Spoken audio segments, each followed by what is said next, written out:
नमस्कार साथियों। आज के इस ट्यूटोरियल में हम सीखेंगे सैलरी एरियर के बारे में। सैलरी एरियर से रिलेटेड मैंने पूर्व में जो वीडियो बनाया था उसमें कई साथियों ने कमेंट किया है। उनको बिल बनाते समय जो करेक्शन शीट जो होती है, जो अपलोड होती है, उसमें कुछ एरर्स, डाटा वैलिडेशन के एरर्स आ रहे हैं। इन एरर्स के समाधान के बारे में हम इस वीडियो को बना रहे हैं, तो वीडियो को पूरा देखिए, आपका समाधान निश्चित रूप से होगा। तो देखते रहिए आज का ये वीडियो।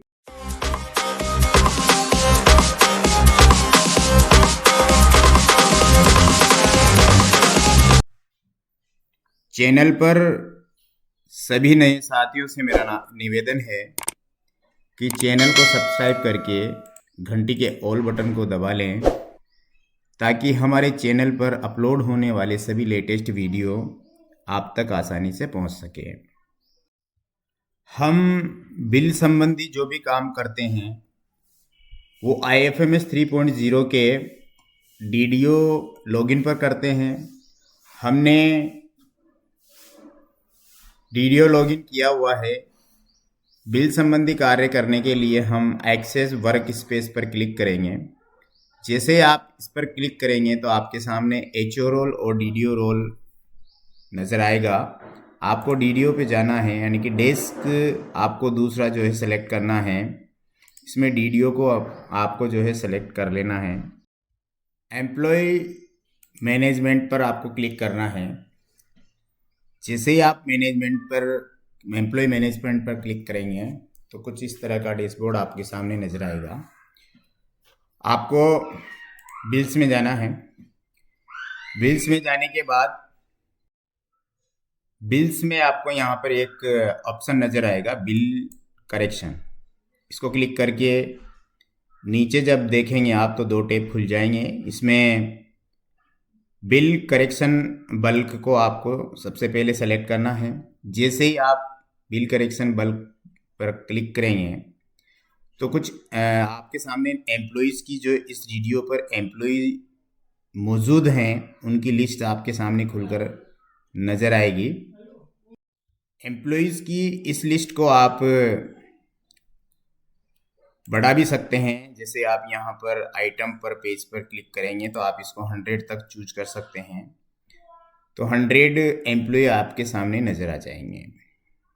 इससे ज़्यादा अगर आपके एम्प्लॉय तो हैं तो आपको यहाँ पे और भी स्क्रॉल बार नज़र आते हैं, इस पर आप नेक्स्ट पे क्लिक कर सकते हैं। मैं जिस एम्प्लॉय का सैलरी एरियर बनाने की प्रोसेस आपको दिखाऊंगा, मैंने पिछले वीडियो में किसी एम्प्लॉय का बिल बना के आपको दिखाया था, लेकिन बिल करेक्शन में कई लोगों को एरर्स आ रहे हैं, तो उन एरर्स को मैं इसमें बिल्कुल स्टेप टू स्टेप आपको क्लियर करके बताऊंगा कि किस तरह से आपको काम करना है, ताकि किसी प्रकार का कोई एरर देखने को आपको नहीं मिलेगा। वीडियो को ध्यानपूर्वक पूरा देखें और एक एक स्टेप को समझने का प्रयास करें। फिर भी अगर आपको कोई दिक्कत आती है तो कमेंट बॉक्स में ज़रूर लिखें, मैं आपको पूरा समाधान करने की कोशिश करूँगा। हम जिस एम्प्लॉय का बिल बनाने जा रहे हैं उसके पीछे सेलेक्ट बटन पर आपको क्लिक करना है। जैसे ही सिलेक्ट बटन पर क्लिक करेंगे तो कुछ इस तरह का डैशबोर्ड आपके सामने नजर आएगा। आपको सबसे पहले राइट साइड में ऊपर यहाँ पर डाउनलोड फॉर्मेट पर क्लिक करना है। जैसे ही आप इस पर क्लिक करना है तो सबसे पहली जो स्टेप है ये आपको यहाँ ध्यान देनी है कि आप जो करेक्शन शीट जो एक्सेल में जो हमारे पास डाउनलोड होती है उसको किस तरह से कैसे डाउनलोड करेंगे। यहीं लोग कन्फ्यूजन है, यहीं पर लोगों को कन्फ्यूजन है। इस डाउनलोड फॉर्मेट वाली जो सीट है, ये जो डैशबोर्ड है, इसमें सबसे पहले प्रोसेस का ऑप्शन हमें दिया हुआ है। यहाँ पर हम बनाने जा रहे हैं सैलरी एरियर, तो सैलरी एरियर सेलेक्ट करेंगे। यहाँ पर आपको जो है सैलरी एरियर ही सेलेक्ट रखना है अगर आप एरियर बनाने जा रहे हैं। इसके बाद रीजन रीज़न आपका जो भी है, एनुअल इंक्रीमेंट के कारण एरियर बना रहे हैं, प्रमोशन के कारण बना रहे हैं, एसीपी एमएससीपी के कारण बना रहे हैं, जो भी, या फिर कोई पे कमीशन चेंज हुआ है उसके कारण बना रहे हैं। मैं मेरे केस में एसीपी एमएससीपी को सिलेक्ट करूंगा। अगला जो ऑप्शन है ये भी एक महत्वपूर्ण ऑप्शन है। यहाँ पर आपको जो है मुख्य रूप से ज़्यादातर अदर्स ही सेलेक्ट करना है, लेकिन अगर कोई सस्पेंशन कर्मचारी था उसका एरियर बना रहे हैं तो सस्पेंशन केस वाले पे क्लिक करना है। किसी को आपने जो है आरोपी गलत कर दिया था, उसका गलत जो है एरियर बना रहे हैं तो उसका इससे बनाएंगे रॉन्ग आरोपी से। किसी का अमाउंट अगर एडिशन आपने गलत कर दिया था तो उसका यहाँ से बनाएंगे। अगर आपने आरोपी जो जमा किया है वो चालान से जमा किया है तो वो इस बिल से बनाएंगे। और एक जो सबसे ज़्यादा महत्वपूर्ण बात ये है, आपको इसमें ये ध्यान रखना है कि अगर आप जिसका बिल बनाने जा रहे हैं वो कर्मचारी 2012 से पहले का था तो इस वाले ऑप्शन को सेलेक्ट करेंगे। 12 का था मतलब एरियर था, कर्मचारी नहीं था। कर्मचारी तो 2004 में लगा हुआ भी हो सकता है, 1990 में लगा हुआ भी हो सकता है, कर्मचारी 2008 में लगा हुआ भी हो सकता है, लेकिन 2012 के, इसका रीज़न मैं बता देता हूँ आपको। अगर आपका एरियर 2015 तक है और 2009 से है तो दो पार्ट में बिल बनेगा। 2012 के जो पहले के जो बिल हैं उनमें दिक्कत क्या आ रही है कि देखिए आप यहाँ से 2007 हमने एक सीट डाउनलोड करके देखी तो 2012 के पहले पहले आपको बिल नंबर यहाँ पे ब्लैंक नज़र आएंगे, जिसके कारण ये सीट जैसे आप अपलोड करोगे एरर देगी। तो 2012 के पहले का बिल अलग तरीके से बनेगा और 2012 के बाद का बिल जो है अलग तरीके से बनेगा। मतलब इसमें कुल मिला के आपको ये ध्यान रखना है कि अगर आपके बिल 2011 तक यानी 31 दिसंबर 2011 तक का बिल है तो वो इसमें आपको बनाना है। मैं आपको इस सीट को, जैसे आपने इसमें देख पा रहे हैं कि जो यहाँ पर हम जो देखेंगे ये बेसिक के अंदर आप देखिए 2006 ब्लैंक है, 7 ब्लैंक है, 8 ब्लैंक है, 9 ब्लैंक है, 2010 ब्लैंक है, 11 ब्लैंक है और 12 से शुरू हो जाएगा। यानी कि जनवरी 12 से जो है ये यहाँ पे बिल नहीं बनाता इसलिए कारण खाली है। लेकिन 2012 के पहले यानी कि 31 दिसंबर 2011 तक के का जो बिल है बकाया वो आप इस टेप को सेलेक्ट करके बनाएंगे। अगर 2012 के बाद का है तो आप अदर सेलेक्ट करेंगे। ये एक महत्वपूर्ण बात है, इसको आपको ध्यान रखना है। अगर आप अदर सेलेक्ट करके यहाँ पे डेट जो है 2012 के पहले की ले लेंगे, जैसे मैंने ले लिया, मान लो कि 2009 ले लिया, जनवरी 1 जनवरी 2009 ले लिया, तो फिर आपके सामने जो सीट डाउनलोड होगी वो कुछ इस तरह की आएगी। इसमें कुछ बिल नंबर आएंगे, कुछ बिल ब्लैंक रहेंगे, तो आपकी सीट अपलोड नहीं होगी और आपको एरर देगी। तो आपको अगर कुछ ऐसे अगर कर्मचारी हैं आपके पास जिनका बिल 12 से पहले का भी था, 12 के बाद का भी, तो दो पार्ट में बनाएंगे। अगर बिल 2012 के बाद से ही है, 1 जनवरी 2012 के बाद का है, तो आप यहाँ से निश्चित रूप से अदर सेलेक्ट करके बिल बना सकते हैं। और पूरा ही बिल अगर 2012 के पहले का है तो इससे बनाना ही है आपको। तो आपको ये महत्वपूर्ण बात जो है ध्यान रखनी है। यहाँ पर डेट अगर आप यहाँ अदर सेलेक्ट कर रहे हैं या फिर 2012 के बाद का अगर आप ऑप्शन ले रहे हैं तो यहाँ पर 2012 के पहले की डेट आप यहाँ पे सेलेक्ट नहीं करेंगे। मेरे केस में 1/1/17 से मैं बिल बना रहा हूँ, तो जनवरी 2017 यहाँ पे 1 जनवरी 2017 से लेकर जनवरी 2025 तक का मुझे बिल बनाना है। तो 31 जनवरी 2000 यहाँ पर आपको एक ही ऑप्शन नज़र आएगा, सैलरी बिल, इसको सिलेक्ट कर लेना। बिल सब टाइप दूसरी गलती यहाँ पर कर रहे हैं लोग, बिल सब टाइप के अंदर यहाँ पर आप किसका एरियर बना रहे हैं ये आपको समझना बहुत जरूरी है। लोग इसमें एरियर सेलेक्ट कर रहे हैं, आप एरियर का बिल एरियर थोड़ी निकाल रहे हैं, आप डीए एरियर का एरियर थोड़ी निकाल रहे हैं, आप सैलरी का एरियर निकाल रहे हैं। जो हमने इस पूर्व में सैलरी दी है वो कम दी है एम्प्लॉय को और उसकी सैलरी ज्यादा थी, तो हम रेगुलर सैलरी का एरियर निकाल रहे हैं क्योंकि हमने सैलरी एरियर तो ऊपर सेलेक्ट कर लिया। अगर आपने किसी का डीए एरियर बनाया था और वो गलत बन गया तो आपको डीए एरियर सेलेक्ट करना है।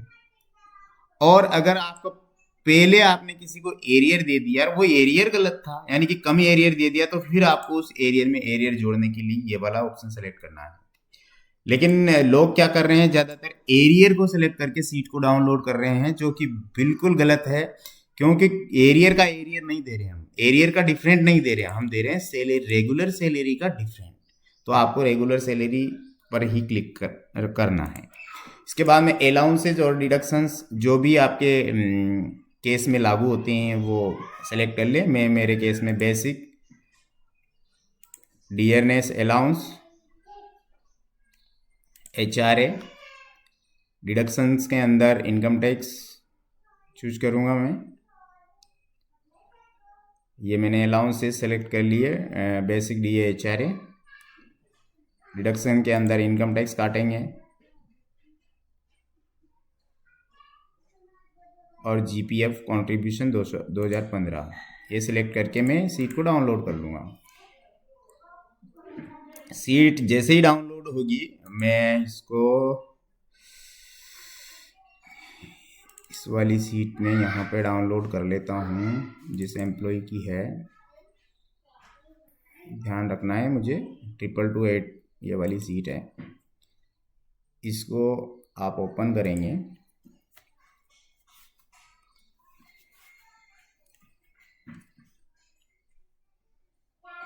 तो देखिए बिल के इस सीट के अंदर सारे ही बिल नंबर आ चुके हैं क्योंकि हमने 2017 से लिया है।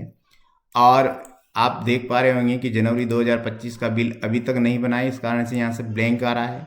जैसे ही जनवरी 2025 का बिल जनरेट हो जाएगा तो उसके बिल नंबर भी यहाँ आ जाएंगे। आपको सीट को एनेबल एडिटिंग पे क्लिक करके एनेबल कर लेना है।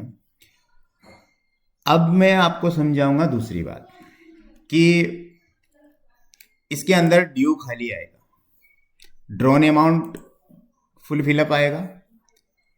इसके अंदर जो ड्यू अमाउंट आप भरेंगे वो आपने जो डिफरेंट सीट बनाई है उसके अकॉर्डिंग भरेंगे और ड्रोन भी उसके अकॉर्डिंग भरेंगे। चाहे इसमें ड्रोन आपका पहले से आ रहा है, पहली बात तो यह है कि इसमें सही आ रहा होगा, 99% इसमें वही आता है जो आपके GA55 में होता है।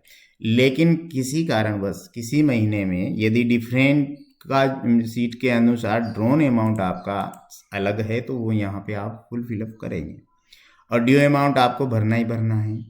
जैसे मैं एक ड्यू ड्रोन सीट दिखाता हूँ आपको, ये वाली सीट है।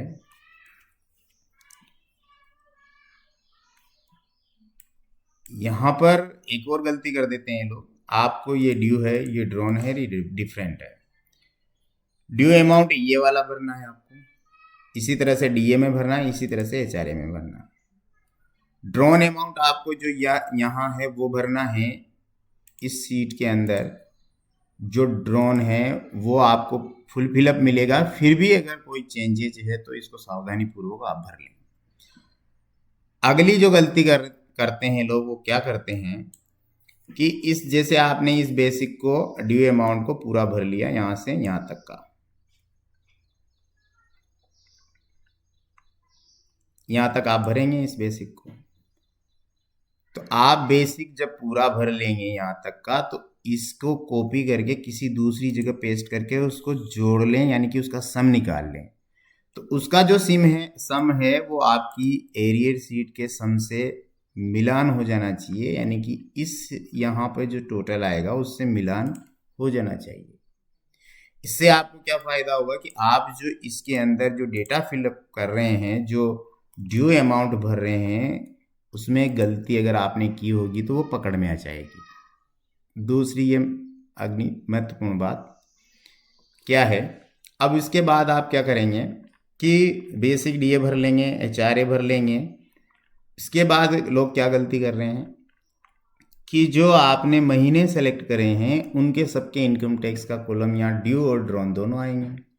आपको केवल ड्यू अमाउंट में ही जो इनकम टैक्स आपको काटना है वो भरना है, और ड्रॉन वाले में जो अगर खाली है, भरा हुआ है तो कोई दिक्कत नहीं, अगर खाली है तो आपको इसमें सब में इसको खाली नहीं रखना है, इसको जीरो डाल देना है। इसके बाद एक और प्रॉब्लम है कि जब आप जीपीएफ कंट्रीब्यूशन करेंगे तो जीपीएफ जो डीए जो बढ़ा हुआ है उसी महीने में आप कंट्रीब्यूशन करेंगे। बाकी कुछ महीने हैं जिनको आप ब्लैंक रखेंगे। मेरे कहने का मतलब है कि आप के पास जैसे आप डिडक्शंस भरेंगे, डिडक्शंस भरने के बाद कुछ महीने कुछ ईयर आपके पास ड्यू और ड्रॉन में खाली रहेंगे। तो ऐसे महीने, जैसे मान लो मैंने ये जनवरी 2017 है, यहाँ पर इनकम टैक्स काट दिया मान लो कि 1200 रुपये, तो इस सीट को आपको खाली नहीं रखना है, इसमें जीरो पुटअप कर देंगे। अब मान लीजिए कि जनवरी 2018 में मुझे इनकम टैक्स नहीं काटना है, तो अगर आप इस सीट को फिर यहाँ से सेलेक्ट करके डिलीट मार देंगे। अगर आप इस पूरी सीट में से एक भी सीट के अंदर ड्यू ड्रॉन खाली रखेंगे और बिल नंबर खाली रखेंगे तो आपका सीट जो है वो एरर देगी, निश्चित रूप से आपको एरर देखने को मिलेगा।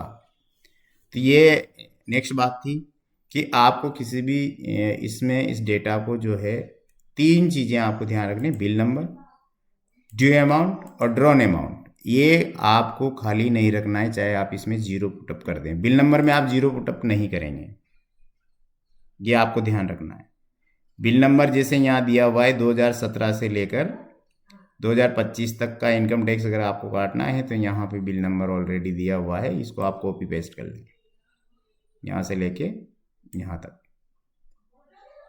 इस तरह से आपको करना है, इसको खाली नहीं रखना है। तो इसमें बिल नंबर डाल देंगे तो आपका समाधान हो जाएगा। नेक्स्ट बात है कि इसको जब आप अपलोड करते हैं तो अपलोड करते समय यहाँ पर जब IFMS 3.0 पर जब हम आएंगे तो इसको जैसे ही आप अपलोड बटन पर क्लिक करेंगे तो आपने इस सीट को डाउनलोड करते समय जो ऑप्शंस सेलेक्ट किए थे उनको एक बार ऑटोमेटिक ये फेच हो जाते हैं, ऑटोमेटिक इनको आने देते हैं, और यहाँ से उस सीट को जो है ड्रैग एंड ड्रॉप के माध्यम से आप उस सीट को सेलेक्ट करके और यहाँ पे अपलोड कर लेंगे। इसके बाद इस बिल से रिलेटेड जो मैंने पिछले वीडियो में बताया था उसको फॉलो कर लेंगे। उसका डिस्क्रिप्शन में मैं आपको लिंक दे दूंगा, तो वहाँ से उसको देख सकते हैं। यहाँ पर अकाउंट में आप बिल करेक्शन सेलेक्ट करेंगे, यहाँ पर जो आप बिल बनाने जा रहे हैं उससे ऑर्डर लिख देंगे और PDF फॉर्म में यहाँ पे उससे रिलेटेड, इस बिल से रिलेटेड डॉक्यूमेंट यहाँ पे अटैच कर देंगे। यदि कोई ऐसा एम्प्लॉय है जो एक्सपायर हो गया, अब आप उसका एरियर बनाने जा रहे हैं, तो उसके नॉमिनी को जब हम के खाते में हम इस बिल को प्रोसेस कराएंगे तो आपको यहाँ पर ध्यान रखना है, यहाँ एक ऑप्शन दिया हुआ है एड डिपेंडेड डिडक्शन। इस पर आपको क्लिक करके और डिपेंडेड को यानी कि उसके नॉमिनी का नाम यहाँ आ जाएगा। जो भी उसका नॉमिनी रहेगा उसमें पहले वो नॉमिनी की प्रक्रिया अलग है, वो मैं बता दूंगा, लेकिन वो यहाँ से उसका जैसे अगर आप पहले वहाँ जो ऑप्शन में आपको बताऊंगा नॉमिनी वाला किस तरह से ऐड करते हैं, वो अगर वो ऑप्शन यहाँ आ जाएगा, आप उसको सेलेक्ट करके उसका नाम जैसे ही सिलेक्ट करेंगे उसके नॉमिनी का, तो यहाँ सब कुछ आ जाएगा, बैंक अकाउंट नंबर वगैरह अमाउंट सब कुछ आ जाएगा, उसको सेव कर देंगे। यदि आप कर्मचारी की डेथ होने के बाद का बिल बना रहे हैं, उसके डिपेंडेंट के खाते में भेजना चाह रहे हैं, ये एक महत्वपूर्ण बात है। अगली जो महत्वपूर्ण बात है, कई लोग ऐसे कर्मचारियों का बिल बना रहे हैं जो रिटायर्ड हो चुके हैं, तो कर्मचारी जब रिटायर्ड हो जाता है तो उसमें स्टेटस में आप उसको रिटायर्ड कर देते हैं।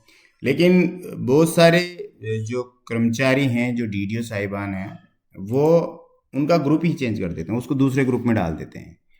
यानी कि कोई ऐसा ग्रुप बना लेते हैं हम, जो हमारे काम का नहीं होता, उसको रिटायर्ड के नाम से या किसी भी नाम से बना के, और उस कर्मचारी को जो है दूसरी जगह एलोकेट कर देते हैं। जैसे हमने ये ग्रुप बना रखे हैं, तो कुछ ऐसे ग्रुप बना लेते हैं जैसे रिटायर्ड के नाम से या अदर के नाम से या किसी के भी नाम से, जैसे पीएल एनकेसमेंट के नाम से। तो उस कर्मचारी को हम मेन हेड से उसमें डाल देते हैं। तो सबसे बड़ी गलती ये भी करते हैं, अगर इस तरह से आप करोगे तो आपकी जो करेक्शन शीट है वो अपलोड नहीं होगी। आपको उस एम्प्लॉय को पहले जिस गलत ग्रुप में वो डाला हुआ है वहाँ से डीएलोकेट करेंगे, और आप उसी ग्रुप में डालेंगे जिस ग्रुप से उसका वेतन बिल, जो एरियर बिल है, वो उठाना चाह रहे हैं। अगर आपने उसको अदर ग्रुप में डाल रखा है तो अदर ग्रुप का कोई हेड ही नहीं है। अगर आपने उसको जैसे पीएल सरेंडर में डाल रखा है तो उसका तो हेड ही अलग है, तो बिल कैसे जनरेट होगा। तो आपको उस एम्प्लॉय को उस ग्रुप में डालना है जिस ग्रुप से आप उसको सैलरी एरियर देना चाह रहे हैं। तो ये थी आज की कुछ महत्वपूर्ण बातें जो निश्चित रूप से आपको सहयोग करेगी। फिर भी अगर आपको कोई प्रॉब्लम आती है तो फिर से कमेंट बॉक्स में लिखिएगा, मेरे को व्हाट्सएप कीजिएगा। मैं आपको जितना भी समाधान इस सैलरी एरियर से रिलेटेड होने होगा वो बताने का प्रयास करूँगा। आज के लिए बस इतना ही। जय हिंद, जय भारत।